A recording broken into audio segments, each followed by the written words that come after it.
नमस्कार, मैं हूं अंजलि। स्वागत है आप सभी का पेन पॉइंट पर। भूगर्भीय हलचल के लिहाज से उत्तराखंड हिमालय बेहद संवेदनशील है। इस पर तमाम वैज्ञानिक अध्ययन इस बात पर तस्दीक कर रहे हैं, लेकिन उसके बावजूद इन इलाकों में बांध और सुरंग खोदने का सिलसिला जारी है। हाल ही में सिलकियारा टनल में हुए धंसाव ने एक बार फिर इस ओर ध्यान दिलाया है, जहां 12 दिन से फंसे मजदूर किसी तरह खुद को जिंदा रखे हुए हैं। ऐसे में सवाल यही उठता है कि क्या इतनी बड़ी घटना होने के बाद भी ये परियोजना आगे बढ़ेगी या नहीं। इसी पर पेश है एक रिपोर्ट। दरअसल जहां सिलकियारा सुरंग बन रही है, उसके ठीक नीचे श्रीनगर थ्रस्ट लाइन गुजरती है। यह थ्रस्ट लगातार सक्रिय है और एक बहुत बड़े इलाके में जमीन के भीतर होने वाली हलचल और उसके बाहरी नतीजे के लिए जिम्मेदार है। सिलकियारा से पौलगांव सुरंग जिस पहाड़ पर बन रहा है, उसे राड़ी डांडा कहा जाता है।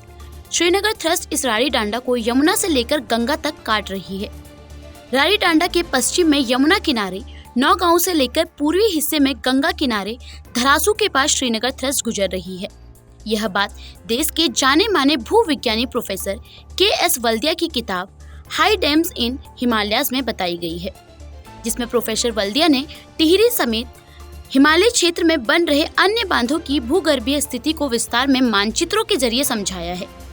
इसमें दर्शाए गए एक मानचित्र को यहाँ साझा किया जा रहा है, जिसमें पेन से किए गए गोल घेरे में सिलकियारा टनल एरिया दर्शाया गया है, जिसमें देखा जा सकता है कि श्रीनगर थ्रस्ट जहां सिलकियारा टनल एरिया के नीचे से गुजर रहा है, वहीं टॉन्स थ्रस्ट भी इससे कुछ किलोमीटर दूर है।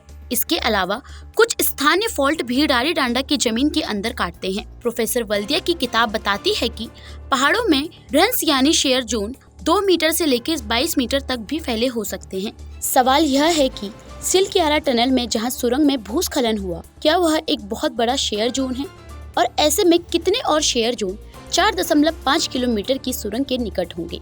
भू सक्रियता के कारण शेयर जोन के खुलने का डर रहता है। क्या ब्लास्टिंग और कटिंग से शेयर जोन पर असर नहीं पड़ा होगा?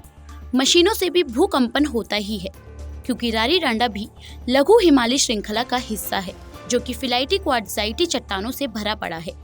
चट्टानें भूर भरी और दरारों से कटी फटी हुई हैं। ऐसे निर्माण कार्यों में केवल भूगर्भ की संरचना ही नहीं, बल्कि उसकी संवेदनशीलता का भी अध्ययन जरूरी है। अगर ऐसा नहीं किया गया तो हमें बहुत बड़े पर्यावरणीय नुकसान को उठाने होंगे। फिलहाल फंसे हुए 41 मजदूरों को टनल से बाहर निकालना बेहद जरूरी है और इसकी कोशिशें अभी भी जारी है। हम उम्मीद करते हैं कि जल्द से जल्द उन्हें बाहर जरूर निकाला जाएगा। ऐसी ही जानकारी परख और संवेदनशील खबरों के लिए देखते रहें पेन पॉइंट और हमारे चैनल को लाइक, शेयर और सब्सक्राइब करना ना भूलें।